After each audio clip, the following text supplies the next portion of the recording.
Hello friends, मैं हूं स्वाति पांडे और आज हम लोग देखने वाले हैं भूगोल को। तो चलिए शुरू करते हैं आज की क्लास को। देखिए, इससे पहले की क्लास में हमने चैप्टर फर्स्ट को कंप्लीट किया था और आज हम लोग दो को देखेंगे जिसका नाम है ग्लोब, अक्षांश एवं देशांतर। और इस चैप्टर के अंतर्गत जितने भी महत्वपूर्ण पॉइंट है वो मैंने यहाँ पे लिख रखा है। चलिए शुरू करते हैं। पिछले अध्याय में हम पढ़ चुके हैं कि हमारी पृथ्वी गोलाकार नहीं है। यह उत्तर और दक्षिणी ध्रुवों पर थोड़ी चपटी तथा बीच में थोड़ी उभरी हुई है। क्या है कि उत्तर और दक्षिणी ध्रुव पर चपटी हुई है और बीच में थोड़ी सी उभरी हुई है। ग्लोब जो है वो पृथ्वी का लघु रूप में एक वास्तविक प्रतिरूप है। ग्लोब क्या है? पृथ्वी का लघु रूप यानी छोटा रूप में एक वास्तविक प्रतिरूप है। यहां तक हो गई बात। आगे देखेंगे हम लोग। ग्लोब विभिन्न आकार एवं प्रकार के हो सकते हैं। बड़े ग्लोब जो आसानी से एक स्थान से दूसरे स्थान नहीं ले जाए जा सकते हैं। बड़े ग्लोब के विभिन्न प्रकार हो सकते हैं और उनके आकार भी विभिन्न प्रकार के हो सकते हैं। बड़े ग्लोब वैसे हैं जो कि आसानी से एक स्थान से दूसरे स्थान पर नहीं ले जाए जा सकते। पॉकेट में रखने योग्य छोटे ग्लोब जो हैं तथा गुब्बारे जैसे ग्लोब जिनमें हवा भरी जा सकती है एवं एक स्थान से दूसरे स्थान ले जाए जा सकते हैं। तो यहाँ पे हमने ग्लोब के तीन प्रकार पढ़ा। एक बड़े ग्लोब, एक पॉकेट में रखने योग्य यानी छोटे ग्लोब और एक ऐसे ग्लोब जिनमें कि गुब्बारा में हवा भर के ऐसे फुलाया जा सकता है और इनको कहीं भी आसानी से आप ले जा सकते हैं। तो यहाँ तक हो गई बात। आगे देखेंगे हम लोग। ग्लोब स्थिर नहीं होते हैं। इसे उसी प्रकार घुमाया जा सकता है जैसे कुम्हार का पहिया या लट्टू घूमता है। ग्लोब पर देशों, महाद्वीपों और महासागरों को उनके सही आकार में दिखाया जाता है, यानी छोटे रूप में बना के ही, लेकिन उसका आकार सही होता है, ग्लोब पर दिखाया जाता है। और ग्लोब जो है वो स्थिर नहीं होता है, इसको घुमाया जा सकता है। ये हमने यहाँ पे ग्लोब का चित्र दे रखा है। आगे देखेंगे। पृथ्वी के समान किसी गोले पर किसी बिंदु की स्थिति का वर्णन करना कठिन है, क्योंकि पृथ्वी का आकार बड़ा है और इसी के समान किसी छोटे से गोले यानी ग्लोब पर किसी बिंदु की स्थिति का वर्णन करना कठिन होता है। अब प्रश्न यह उठता है कि इस पर किसी स्थान की स्थिति कैसे बताई जा सकती है। यानी कि ग्लोब पर अगर हमें किसी स्थान की स्थिति बताना हो कि वो कहाँ स्थित है तो कैसे बता सकते हैं। तो इसके लिए हमें कुछ बिंदुओं और रेखाओं के संदर्भ की आवश्यकता होती है। अगर कुछ बिंदु और कुछ रेखाओं की आवश्यकता होती है तो उसकी तुलना में हम बता सकते हैं कि कोई स्थान उसके नीचे स्थित है, उत्तर में है, दक्षिण में है, किस जगह पे स्थित है। आगे देखेंगे हम लोग।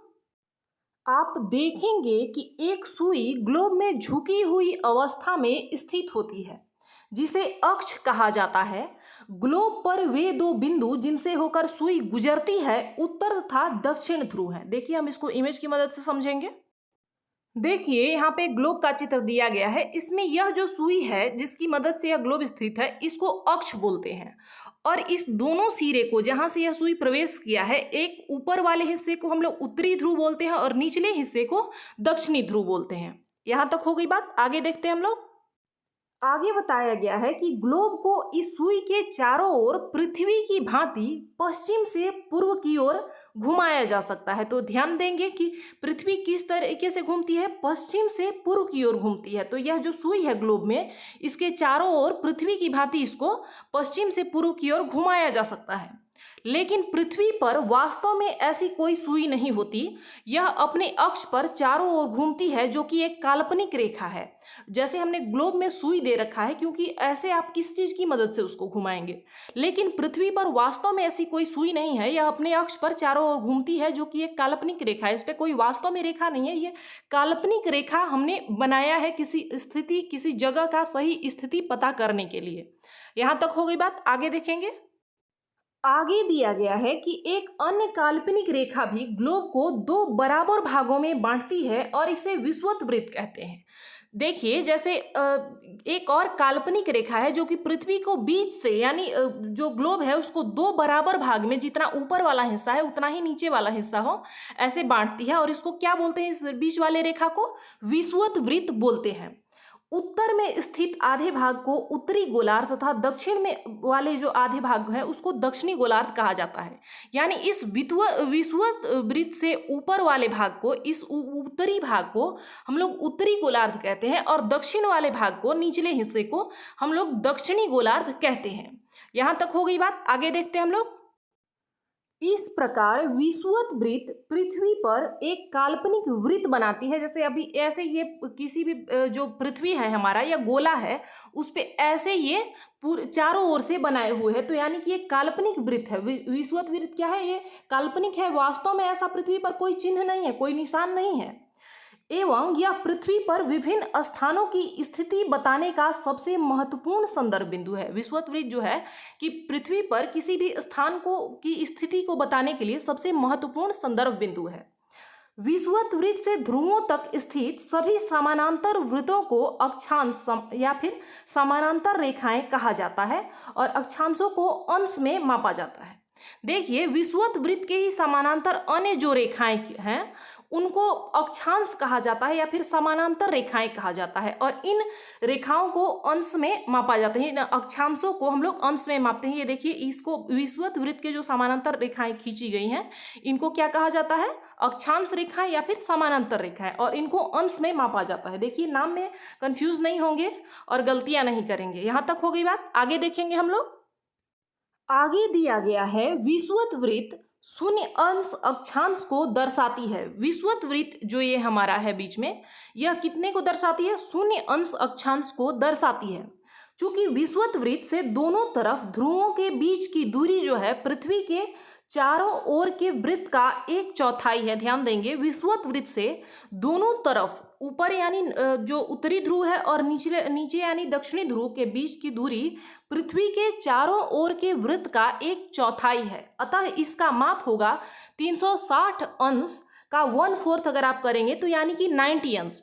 इस प्रकार जो 90 अंश उत्तरी अक्षांश और उत्तर ध्रुव को दर्शाता है। 90 अंश जो उत्तरी अक्षांश है, ये उत्तरी ध्रुव को दर्शाता है। उत्तरी ध्रुव का क्या माप कैसे करेंगे हम लोग? तो 90 अंश उसका माप है।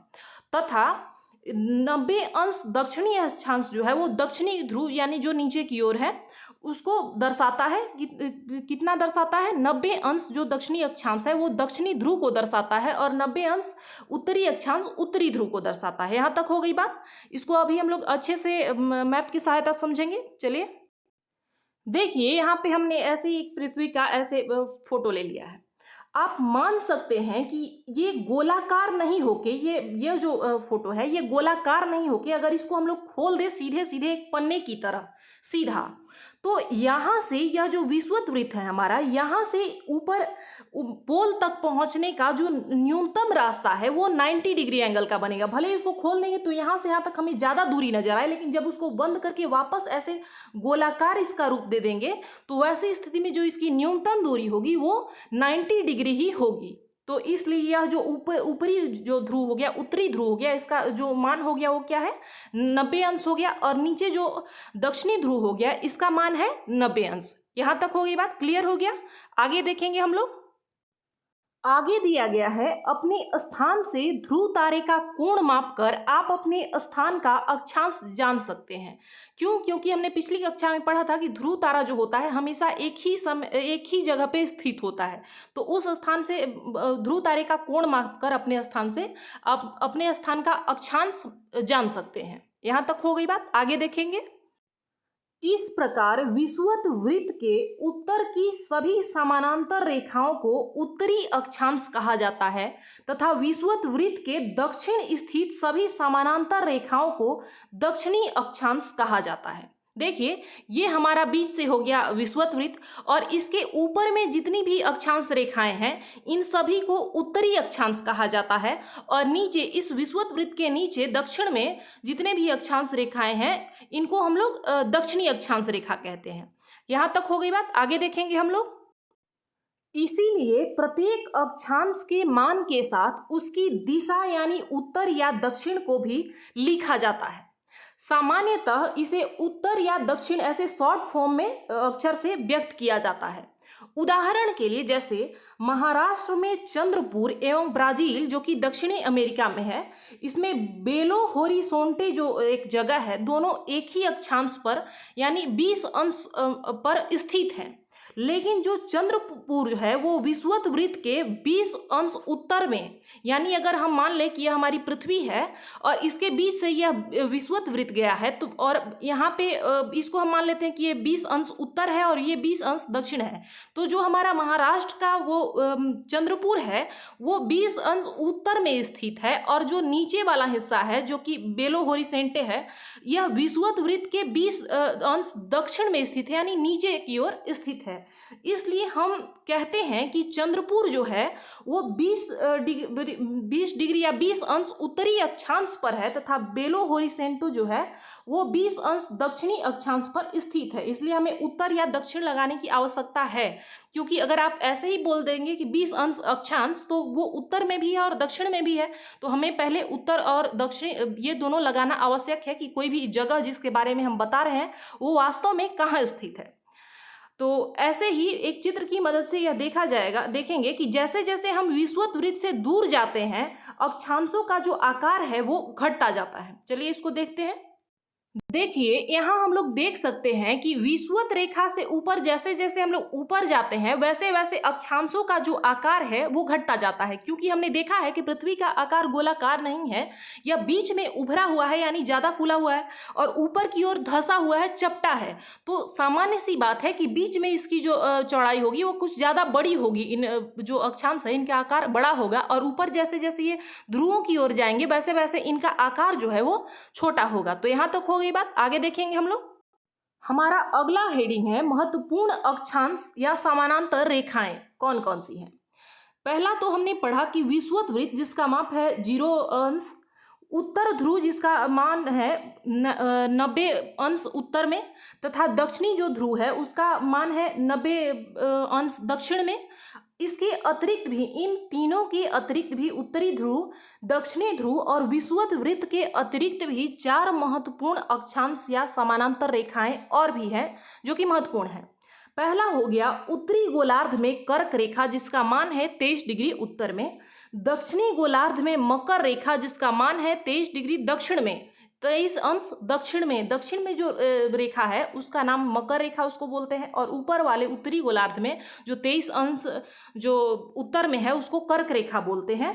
विषुवत वृत्त के 66 अंश उत्तर में उत्तर ध्रुव वृत्त, और विषुवत रेखा के 66 अंश दक्षिण में दक्षिणी ध्रुव वृत्त। ये 4 अन्य महत्वपूर्ण रेखाएं हैं, महत्वपूर्ण अक्षांश रेखाएं। इसको हम लोग ग्लोब पर ऐसे देखेंगे। चलिए देखते हैं। देखिए अभी तक हमने 3 महत्वपूर्ण अक्षांश रेखाओं के बारे में पढ़ा था। एक हमारा विषुवत वृत्त था जिसका मान था 0 डिग्री अंश, दूसरा हमारा उत्तरी ध्रुव था जिसका मान था 90 डिग्री, निचले हिस्से का दक्षिणी ध्रुव का मान भी 90 अंश था। ये हमने 3 देखा था, लेकिन इसके अतिरिक्त 4 और महत्वपूर्ण रेखाएं हैं। जैसे देखिए यहाँ पे दिया गया है, यह जो 23.5 डिग्री उत्तरी अक्षांश है इसको हम लोग कर्क रेखा बोलते हैं, और वैसे ही दक्षिण में यानी विषुवत रेखा जो विषुवत वृत्त हमारा है इसके दक्षिण में जो 23.5 डिग्री अक्षांश रेखा है इसको हम लोग मकर रेखा कहते हैं। आगे देखते हैं। यहाँ देखिए दक्षिणी ध्रुव वृत्त जिसका मान है दक्षिण में किससे, विषुवत वृत्त के दक्षिण में जो 66.5 डिग्री अक्षांश है जो कि दक्षिणी ध्रुव वृत्त के नाम से इसको हम लोग जानते हैं। वैसे ही विषुवत वृत्त की तुलना में जो ऊपर है उत्तर की ओर 66.5 डिग्री उत्तरी ध्रुव वृत्त इसको कहते हैं, 66.5 डिग्री अक्षांश को हम लोग उत्तरी ध्रुव वृत्त कहते हैं। तो ये 4 अन्य महत्वपूर्ण अक्षांश रेखाएं हैं। कौन कौन सी, उत्तरी ध्रुव वृत्त, दक्षिणी ध्रुव वृत्त, उसके बाद मकर रेखा और कर्क रेखा। यहाँ तक हो गई बात। इस प्रकार हमने टोटल कितना देखा, उत्तरी ध्रुव को देखा, उत्तरी ध्रुव वृत्त को देखा, उसके बाद हमने कर्क रेखा को देखा, बाद में आता है हमारा यहाँ पे विषुवत वृत्त, उसके बाद मकर रेखा, उसके बाद दक्षिणी ध्रुव वृत्त और लास्ट में दक्षिणी ध्रुव आता है। इस प्रकार हमने इतने अक्षांशों को देखा। आगे देखेंगे हम लोग। हमारा अगला पॉइंट है पृथ्वी के ताप कटिबंध। देखिए कर्क रेखा और मकर रेखा के बीच के सभी अक्षांशों पर सूर्य वर्ष में एक बार दोपहर में सिर के ठीक ऊपर होता है। इसलिए इस क्षेत्र में सबसे अधिक ऊष्मा प्राप्त होती है तथा इसे उष्ण कटिबंध कहा जाता है। कहाँ से कहाँ तक के? कर्क रेखा और मकर रेखा के बीच के सभी अक्षांश पर क्या होता है? सूर्य जो है वो वर्ष में एक बार यानी दोपहर के समय सिर के ठीक ऊपर होता है, सीधे होता है। इसलिए लाजिम सी बात है कि इस क्षेत्र में सबसे अधिक ऊष्मा प्राप्त होती है यानी गर्मी अधिक होती है, अतः इसे उष्ण कटिबंध कहा जाता है। देखो ये इसको हम लोग मैप की सहायता से देखेंगे। देखिए यहाँ पे ये हमारा विषुवत वृत्त हो गया और यही हमारा कर्क रेखा हो गया। कर्क रेखा और मकर रेखा यानी यहाँ से यहाँ तक के बीच के क्षेत्र को हम लोग क्या कहते हैं? उष्ण कटिबंधीय क्षेत्र कहते हैं। यहाँ तक हो गई बात, आगे देखेंगे। आगे दिया गया है कर्क रेखा तथा मकर रेखा के बाद किसी भी अक्षांश पर जो है सूर्य कभी भी सिर के ऊपर नहीं होता। ध्रुव की तरफ सूर्य की जो किरणें होती हैं वो तिरछे हो जाती हैं। इस प्रकार उत्तरी गोलार्ध में कर्क रेखा और उत्तर ध्रुव वृत्त तथा दक्षिणी गोलार्ध में मकर रेखा और दक्षिणी ध्रुव वृत्त के बीच वाले क्षेत्र का जो तापमान है वो मध्यम रहता है, इसलिए इन्हें शीतोष्ण कटिबंध कहा जाता है। कहने की बात है कि कर्क रेखा और मकर रेखा यानी 23.5 डिग्री ऊपर या उत्तरी अक्षांश और 23.5 डिग्री दक्षिणी अक्षांश के बाद किसी भी अक्षांश पर जो है सूर्य की किरणें कभी सिर के ऊपर सीधी नहीं होती बल्कि यह तिरछी जाती हैं, और इसलिए उत्तर की ओर जो कर्क रेखा के बाद कर्क रेखा और उत्तरी ध्रुव वृत्त के बीच वाले क्षेत्र को हम लोग क्या कहते हैं? इसे शीतोष्ण कटिबंध कहा जाता है। और वैसे ही नीचे में भी दक्षिण में मकर रेखा और दक्षिणी ध्रुव वृत्त के बीच वाले क्षेत्र को हम लोग शीतोष्ण कटिबंध कहते हैं। इसको देखिए हम लोग मैप की सहायता से देखेंगे। देखिए यहाँ पे उत्तर में हमारा ये कर्क रेखा हो गया और नीचे दक्षिण में ये हमारा मकर रेखा हो गया। इस कर्क रेखा और मकर रेखा के बाद क्या होता है कि सूर्य की किरणें कभी भी सीधी हमारे सिर पे नहीं चमकती हैं, इसलिए यहाँ पे कम तापमान यानी कम ऊष्मा की प्राप्ति होती है। यहाँ से लेकर उत्तरी ध्रुव वृत्त तक तापमान सामान्य रहता है, मध्यम रहता है। वैसे ही मकर रेखा से लेकर दक्षिणी ध्रुव वृत्त तक इस यहाँ का तापमान समान रहता है, इसलिए इसको हम लोग दक्षिणी शीतोष्ण कटिबंध और ऊपर वाले हिस्से को उत्तरी शीतोष्ण कटिबंध कहते हैं। यह तापमान के आधार पर बांटा गया है। इस हिस्से को हमने क्या कहा था? उष्ण कटिबंध, और उसके बाद कर्क रेखा और उत्तरी ध्रुव वृत्त के बीच वाले हिस्से को उत्तरी शीतोष्ण कटिबंध, और मकर रेखा और दक्षिणी ध्रुव वृत्त के बीच वाले क्षेत्र को हम लोग दक्षिणी शीतोष्ण कटिबंध कहेंगे। यहां तक हो गई बात, आगे देखेंगे हम लोग।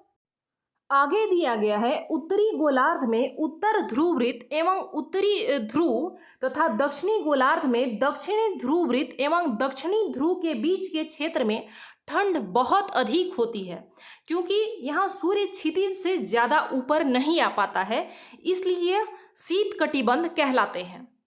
चलिए इसको हम लोग फिर से चित्र की मदद से देखेंगे। ये हमारा उत्तरी ध्रुव वृत्त हो गया और ये हमारा दक्षिणी ध्रुव वृत्त हो गया। इसके बाद से यहाँ उत्तरी ध्रुव वृत्त से लेकर उत्तरी ध्रुव तक यहाँ सूर्य की किरणें बहुत कम पहुँच पाती है, अतः यहाँ ठंडी बहुत ज़्यादा होती है। वैसे ही दक्षिणी ध्रुव वृत्त जो हमारा है, इसको यहाँ से लेकर दक्षिणी ध्रुव तक सूर्य की किरणें नहीं पहुँच पाती हैं और यहाँ भी बहुत ज़्यादा ठंड पड़ती है। इसलिए उत्तरी ध्रुव वृत्त से लेकर उत्तरी ध्रुव तक यहाँ के क्षेत्र को हम लोग उत्तरी शीत कटिबंध कहते हैं, और निचले हिस्से में दक्षिणी ध्रुव वृत्त से लेकर दक्षिणी ध्रुव तक के बीच के हिस्से को हम लोग इस बीच वाले हिस्से को दक्षिणी शीत कटिबंध कहते हैं। और इसका अगर माप के आधार पर देखें तो ये जो 66.5 अंश जो अक्षांश है, यहाँ से लेकर 90 अंश अक्षांश उत्तर में, इसको हम लोग उत्तरी शीत कटिबंध कहते हैं। वैसे ही दक्षिण की ओर 66.5 अंश अक्षांश यानी दक्षिणी ध्रुव वृत्त से लेकर 90 अंश अक्षांश यानी दक्षिणी ध्रुव तक के बीच के क्षेत्र को हम लोग दक्षिणी शीत कटिबंध कहते हैं। तो आज के लिए बस इतना ही। उम्मीद है आप लोगों को ये समझ में आ गया होगा। मिलते हैं हम लोग अगली क्लास में। धन्यवाद।